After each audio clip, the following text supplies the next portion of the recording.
it's not that he's a leader that he's just has it all together and always had it all together, and he just knew what he was doing from the onset. Like, he was someone that really saw and struggled with his ego, with his darkness. And because of that transformation, he was able to become that greatness that Moshe really was and is. And it says in Tanya that we all have a Moshe inside of us. That Moshe inside of us is this leadership aspect of us. It's this anchor that doesn't just get flustered by the waves and by the wind, and it just has its anchor. And the anchor that I'm talking about is the anchor of knowing that we were chosen for a higher mission, which is again what Moshe was contending with, and what we contend with, because we basically say to ourselves, we're victims, and this is happening to me, and I'm how am I going to help this? What am I going to do about this? And that's it. But that's a victim, and that's the dark side. You know, that shadow.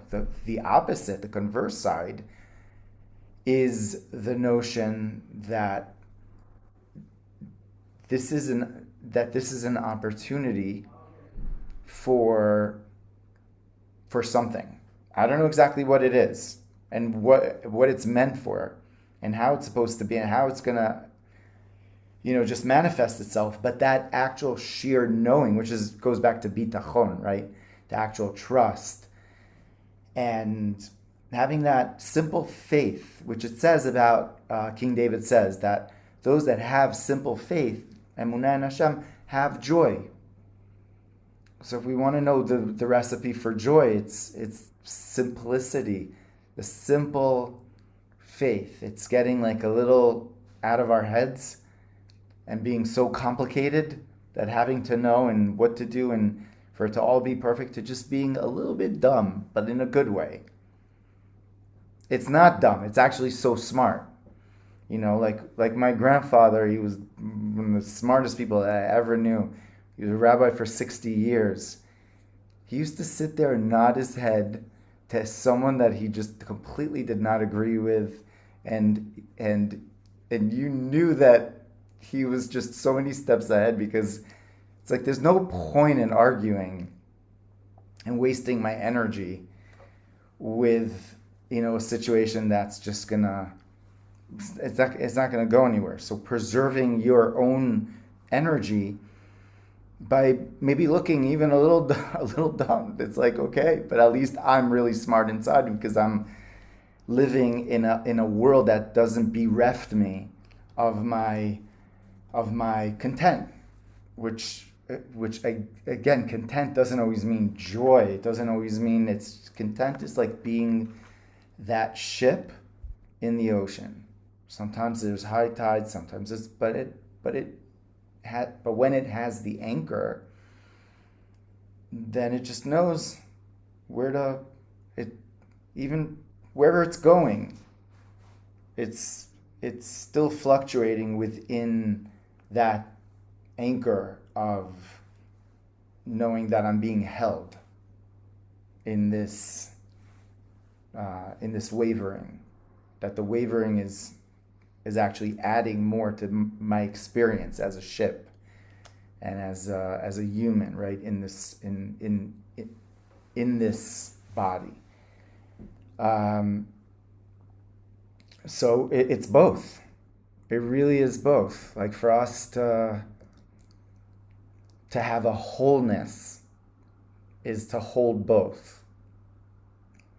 To hold the high tide, to hold the sun, to hold the wind, the snow, like to hold all, like basically the anchor of all of the seasons, which is what the etrog is, by the way. The etrog is the finest of the fruit brought on Sukkot, And etrog is able to weather all of the four seasons. And that's why it's chosen as the finest, the highest, because it embodies this human being that's able to really go through the seasons and be anchored within all of the seasons, right? Not in one more, like, I like the summer and that's it. It's like, okay, so just move, there is moving to Florida, but sometimes it's a little cold even in Florida, you know what I'm saying? What are you going to do then? You're going to have to move to consecutively warm, but it's like, that's just liking one season. I happen to love the winter. I mean, certain winters, like here in Israel, it's very, very special. It's like you're feeling the element. I really, really, I appreciate it. It's not always easy, but there's something very powerful about it. And then there's the spring, there's the autumn, and each of them have their beautiful flavors. But the etrog is able to weather through all four seasons. And that's what makes it actually symbolized by Malchut, because Malchut is able to unite all.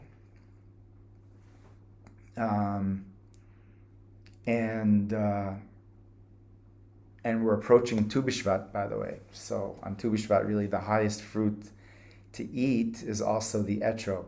And, we ask for, for blessings, for healing and for the fruit and for the quality of the fruit and for the medicine of the trees and, and the plants and all of creation. They really get blessed through that. But the etrog is the one that's almost like just holding this tree of life, consciousness.